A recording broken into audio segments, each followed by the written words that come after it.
Hello everyone, thoughts of মিথিলের নতুন একটা ব্লগে তোমাদের সবাইকে স্বাগত জানাই। দক্ষিণ কলকাতার আদিগঙ্গার পাশেই রয়েছে দক্ষিণী ধাঁচের বিষ্ণু মন্দির এবং তাকে ঘিরে সাজানো বাগান। এই স্থানটি মহীশূরের মহারাজা চামরাজেন্দ্র ওয়াদিয়ারকে উৎসর্গ করা হয়েছিল। দুর্ভাগ্যবশত 1894 সালে ডিপথেরিয়ায় কলকাতায় মারা যান তিনি। তার বয়স ছিল মাত্র 31 বছর। মহারাজার দেহ কেওড়াতলা মহাশ্মশানের পাশে একটি বিশেষ স্থানে দাহ করা হয়। পরে সেই জায়গায় একটি সুন্দর বিষ্ণু মন্দির তৈরি করা হয়। সপ্তাহে প্রতিদিন এই মন্দির খোলা থাকে, সকাল 6:30 থেকে দুপুর 1টা অবধি এবং বিকেল 4টে থেকে রাত 9টা পর্যন্ত। মা আর জেম্মাকে নিয়ে চলে গিয়েছিলাম এই সুন্দর সাজানো মন্দির এবং বাগানে। কালীঘাট মেট্রো স্টেশন থেকে বেরিয়ে চেতলার দিকে যে রাস্তাটা চলে যাচ্ছে সেই রাস্তা ধরে 8 থেকে 10 মিনিট হাঁটলেই পৌঁছানো যাবে এই জায়গাতে। আর কেওড়াতলা মহাশ্মশান বললে তো যে কেউ দেখিয়ে দেবে। কেওড়াতলা মহাশ্মশানের একদম পাশেই রয়েছে এই মন্দির এবং উদ্যান। কালীঘাট মেট্রো স্টেশন থেকে অটো বা বাসও পাওয়া যায়। চাইলে যে কেউ খুব সহজেই এই জায়গায় পৌঁছাতে পারবেন।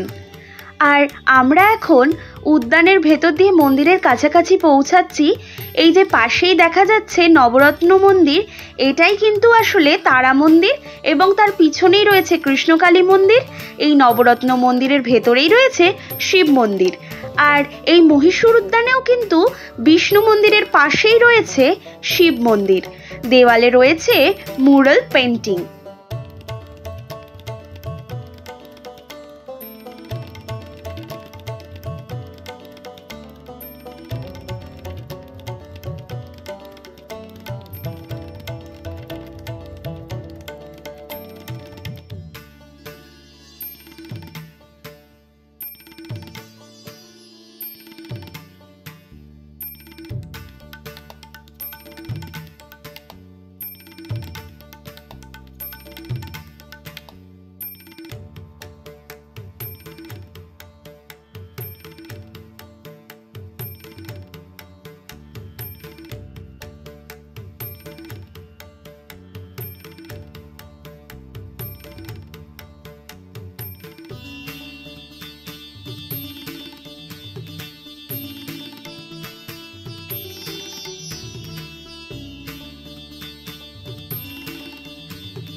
বাইরেটা তো দেখিয়ে দিলাম, এবার চলুন ভেতরে যাওয়া যাক এবং ভেতরে অবস্থিত বিষ্ণু মূর্তির দর্শন করা যাক।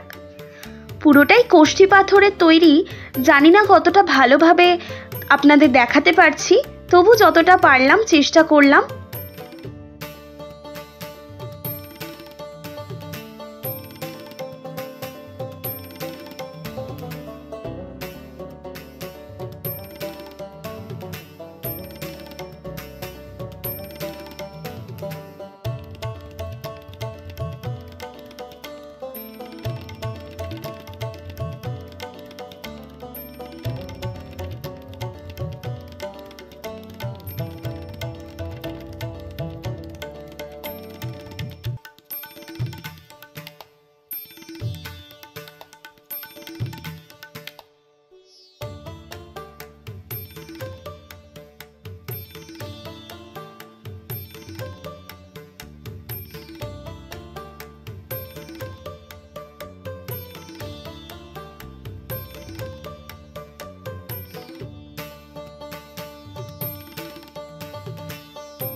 মন্দিরের এই অসাধারণ শিল্পকার্য দেখে সত্যিই অবাক হতে হয়।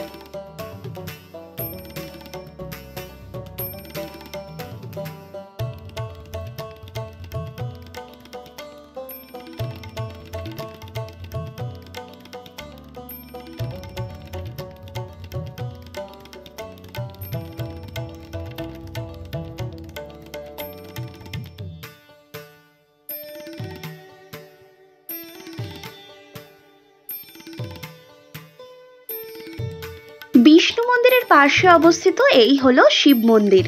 এই শিব মন্দিরেরও এক ঝলক আপনাদের একটু দেখিয়ে দিচ্ছি।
বাগানে রয়েছে সুন্দর রঙিন ফোয়ারা। শ্মশান এলাকা বলে আশেপাশের জায়গাটা খানিক অস্বস্তিকর মনে হতে পারে, তবে এই মন্দির আর উদ্যান কিন্তু দেখার মতো। সংস্কারের অভাবে হারিয়ে যেতে বসা এই হেরিটেজ প্রপার্টিকে পুনরুদ্ধার করে সংস্কার করে বর্তমানে রূপ দেওয়া হয়েছে।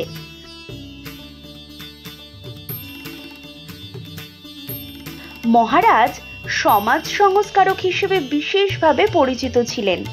কলকাতার সঙ্গে মহারাজের আরেকটি বিশেষ সম্পর্ক রয়েছে। এই মহারাজই স্বামী বিবেকানন্দের শিকাগো ভ্রমণের পৃষ্ঠপোষকতা করেছিলেন। এই মন্দিরের পাশেই রয়েছে তারা মন্দির, শিব মন্দির এবং কৃষ্ণকালী মন্দির। এখানে গেলে অবশ্যই এই মন্দিরগুলিতে ঘুরে আসতে ভুলবেন না। আমার এই ব্লগটা কেমন লেগেছে সেটা জানাতেও ভুলবেন না। আর কে কোথা থেকে দেখছেন সেটা সম্ভব হলে কমেন্ট বক্সে জানিয়ে যাবেন, তাহলে আমিও বুঝতে পারবো যে আমার ভিডিওগুলো কার কার কাছে কোথায় অবধি পৌঁছাচ্ছে। আশা করি ভিডিওটা ভালো লেগেছে। ফিরে আসবো নতুন একটা ব্লগ নিয়ে খুব তাড়াতাড়ি। বাই।